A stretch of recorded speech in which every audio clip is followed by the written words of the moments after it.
He is in the kitchen.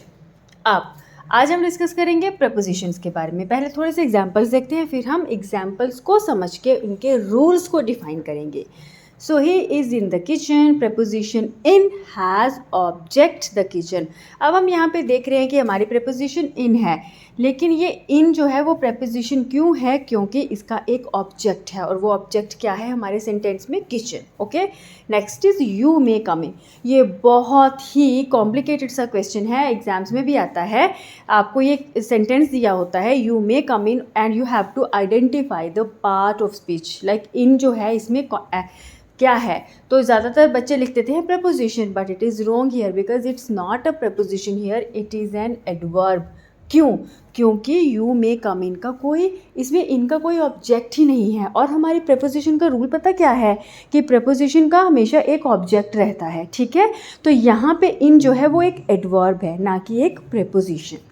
There was a car before me, before me. अब यहाँ पे हमारी preposition before है और इसका ऑब्जेक्ट क्या है? मी, ठीक है? Ram has never seen it before.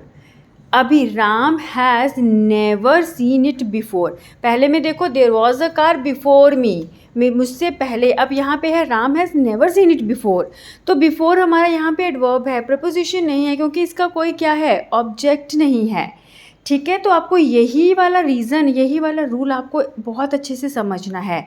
We will catch up after the gym, after the gym. तो आफ्टर प्रपोजिशन का हमारे पास ऑब्जेक्ट है ना, तो ये प्रपोजिशन हो गई। दे कॉल्ड सून आफ्टर, अभी देखो यहाँ पे भी आफ्टर है, लेकिन ये प्रपोजिशन नहीं है, ये एक एडवर्ब है, क्योंकि इसका कोई ऑब्जेक्ट नहीं है। और ये किसको क्वालिफाई कर रहा है? ये कॉल्ड को, वर्ब को क्वालिफाई कर रहा है। सो ये रूल क्या हमें बताता है? कि जो हमारी प्रपोजिशन है इसका हमेशा ही एक ऑब्जेक्ट होता है। अंडरस्टूड?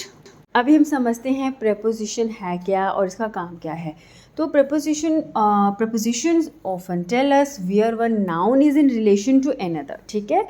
एक नाउन जो है वो एक सेंटेंस में उसका दूसरे जो सेंटेंस के पार्ट, जैसे पार्ट्स हैं, पार्ट्स ऑफ स्पीच, उनके साथ उनका रिलेशन क्या है।